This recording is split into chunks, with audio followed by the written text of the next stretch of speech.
Assalamualaikum warahmatullahi wabarakatuh. Good afternoon, everyone. My name is Adam Cortes Davis, and my number is 2310-7310-14.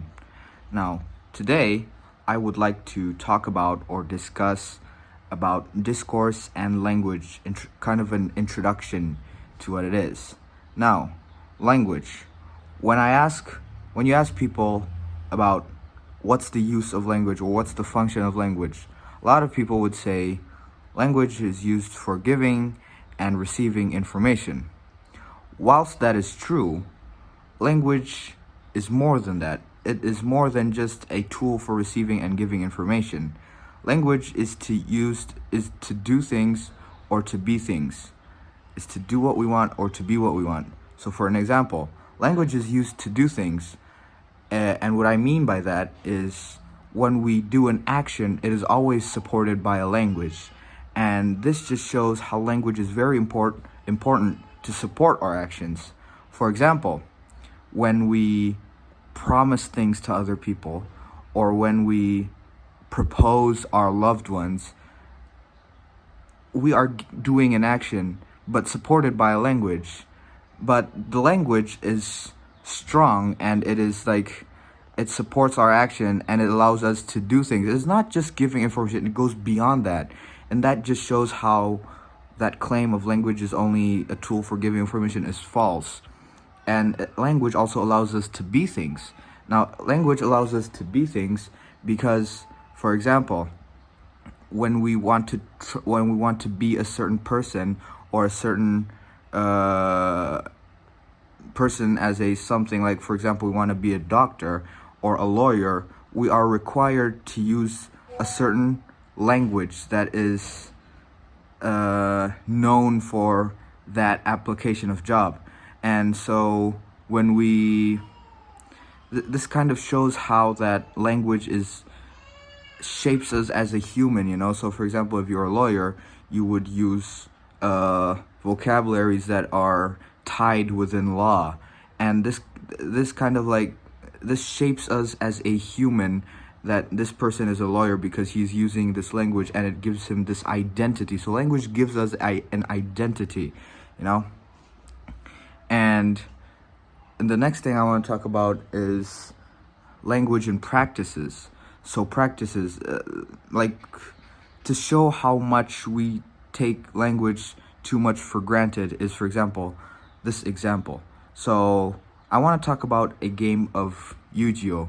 So Yu-Gi-Oh! Is a Japanese card game which is inspired by anime, I'm pretty sure.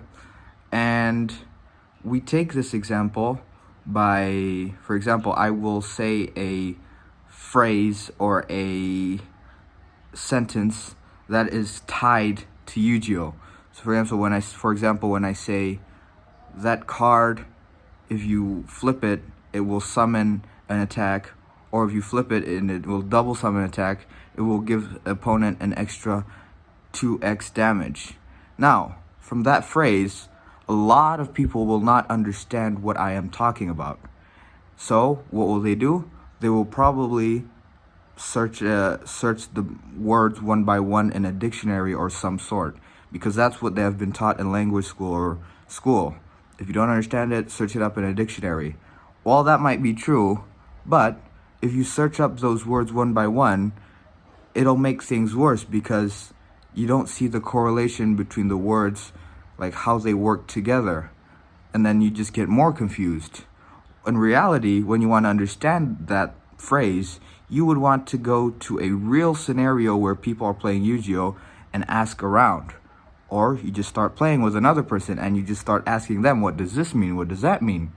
Now this shows that language and practices are shaped together.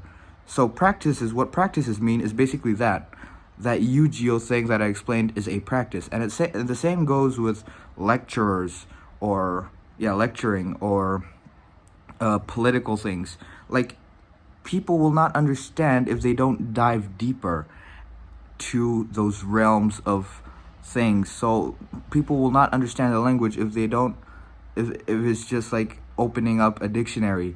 And this shows that these practices of language really affect our perception. So this really shows that it affects how these practices affects how languages are created. So by these practices, a new type of language, a new type of language will be formed by this community of people using these languages, you know. And then the next thing I would like to talk about is language and politics. Now, politics here does not mean the normal government or like the normal government system thing, but it's more of societal politics.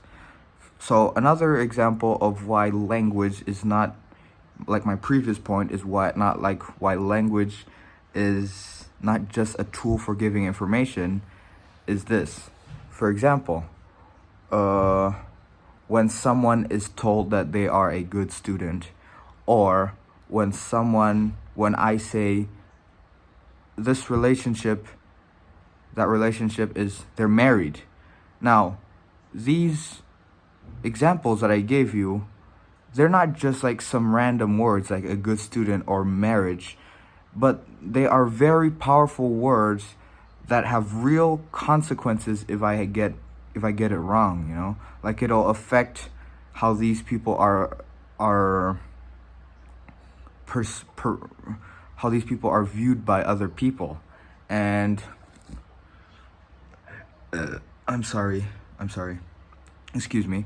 So these examples show that how language is affecting other people's view of them. So language is actually a tool of social goods to represent power or social credibility amongst other people's eyes, you know? And it's a really powerful tool. That's why I said language is political, because language shows how other people are respected amongst how good a person is. Like if someone represents something in a wrong language, it could totally mess things up. And that's why language is very political. And the next thing is discourse analysis. I would like to talk a little bit about discourse analysis, descriptive and critical. So the difference between those two. So discourse means how language is used in real life scenarios, right? And so a descriptive analysis is just a short explanation of how language is used in these real life scenarios. But a critical analysis goes way deeper than that. Since language was political, like I said before, this shows how language can affect inequality of people, can affect the social relationships of people, can affect the amount of power a person has just by language. And that's why language is not really, it's not just a thing you study academically, but it's a thing that shapes our society, that shows how one person is more powerful than another person. That's why discourse is important, to know how to use these languages correctly. I think that's it for my presentation. Thank you very much. Assalamualaikum warahmatullahi wabarakatuh.